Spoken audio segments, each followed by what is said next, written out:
comes to, and Messina, you could probably attest to this. When it comes to martial arts, especially grappling arts, it's all about mat time. It's all about time on the mat. If you have more time on the mat, you're just gonna be better. You know, yeah. You know, if you have more time kicking, your kicks are gonna be better. And that's what it came down to. It's just an experience thing. He's have you and Messino ever sparred? Nah, it's different. It's different. It'll be a different thing. He's kicking and punching, and I'm grappling. So I would win. You know what we need to do? That's why I won't do it, because I would love to see. We don't need to do it, Tyler. A squadron party. People have been trying to do winner this for takes 12 all. years. They have been trying to do that. You two and Johnny Pullen. Oh, See, now that's another thing people want to talk about. See, anybody who decides to challenge Johnny is just plain stupid. Dude, I've rolled with Johnny. Not pleasant. No. Pleasant. You know, so JP is 54, maybe. Probably. Is he that old? I don't know if he's that He's old. got me by Maybe. He's got me by a few years, by at least 6 to 8 years. And when I say I've rolled with this dude, when I say he's relentless, like he'll let things break. He will. That's right. You have to kill him. He'll let it break. You have to kill him. He's died like 3 times anyway, so he doesn't care. True. So he knows. He's been there. He's talked to spirits. He doesn't care. Like he's willing to go the distance. Right. That's right. So, you know, and I've rolled with him. We have a good time, you know, and I'm like, dude, I'll have him in something. I've had him in things. Why aren't you tapping? Oh, I don't know, dude. Just, you know, see how far I can go. See, you know, I kind of want to go to sleep already. And he's got, you know, that Cali drawl. Yeah. California. And then he'll get me in something. I'm like tapping like a thumper. Yeah, that's the guy you want on your side. No, that's something that, like, dude, you gotta know. Yeah. He's great. But you wouldn't know it. You look at the guy. You wouldn't, and that's what I love about it. That's what I love about, you know, this whole thing. All of it. Yeah, all of it. Like, well, you know, just, and again, so to bring it back full circle, the young buck came up and you know, he didn't know. And, you know, he sizes me up. He's like, oh, yeah, I got this little guy. He didn't.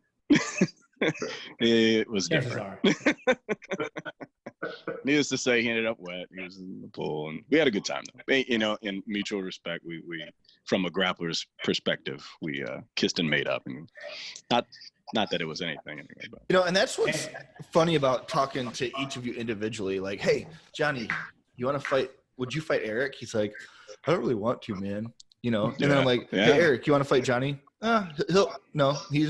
He'll kill me, or, you know, like everybody, like fighters seem to be quite humble typically. Absolutely. You know what I mean? Absolutely.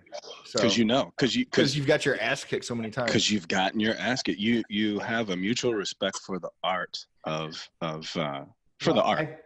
it is. But I think you have to understand, like, we know how bad it can get. Yeah, man. Yeah. And that's the other side of it. Like, we know how bad this can get for whoever's involved, and a lot of times it's not the place you want to go. Yeah, exactly.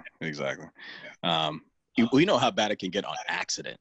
In training, let alone like the real deal. Like if I'm intentionally trying to hurt somebody, you know, we're not intentionally trying to hurt somebody when you're training, but it happened. Hell, I broke a leg, I've dislocated a shoulder, I've broken my nose 3 times, and you know, half of those, half of them weren't even in competition or in a fight. It was training. You know, last time I broke my nose, I was training somebody else. And so incidentally, anytime you hear like this coach, you know you're about to get hurt. So, not to get political, when the whole defund the police thing started, Joe Rogan had Jocko Willink. Yeah, I saw that.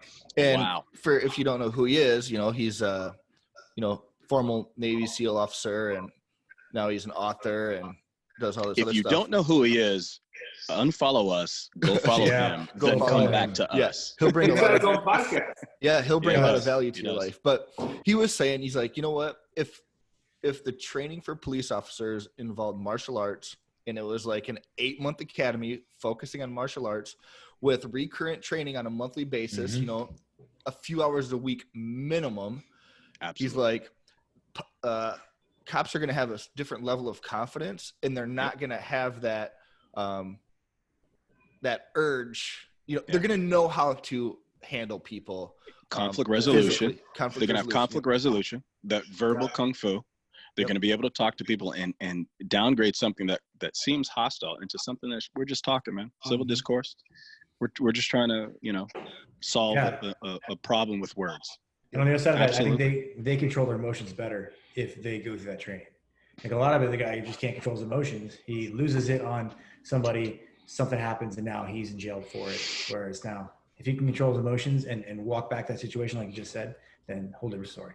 Yep. Yeah, so I did a lot of training. I still do with some IDF guys, some Israeli guys.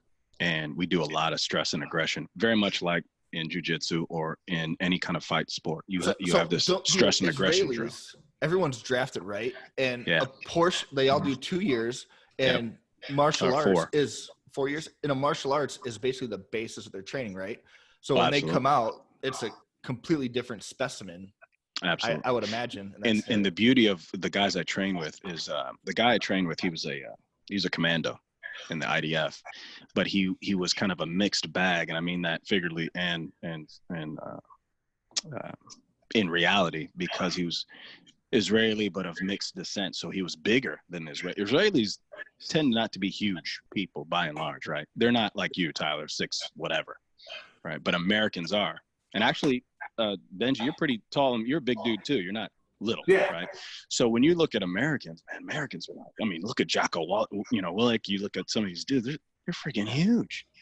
So what he did, when he came to the United States, he basically made it a hybrid. He took the Krav Maga that they learn over there, coupled it with the knife fighting, the disarms, the guns, and all this stuff, but then put in a lot of like American style wrestling, Jiu Jitsu, some of this other stuff. So it's kind of a hybrid, and it's to handle bigger dudes. You don't want to be under like a big guy. I don't want to be under either one of you two. Macino's my size, so I can probably handle it. But once he starts implementing knees, I'm not going to like it. But I don't want to be under a big guy. So this is the kind of system to which they train towards.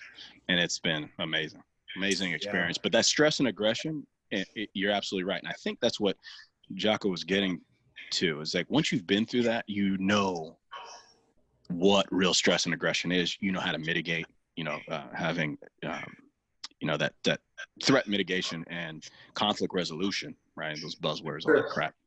They know how to deal with it. And it definitely has to come down. It comes down to training. This defund stuff, no. Fund training. Defund other stupid stuff, sure. But don't defund the police. Like, I like the police, so I don't want to.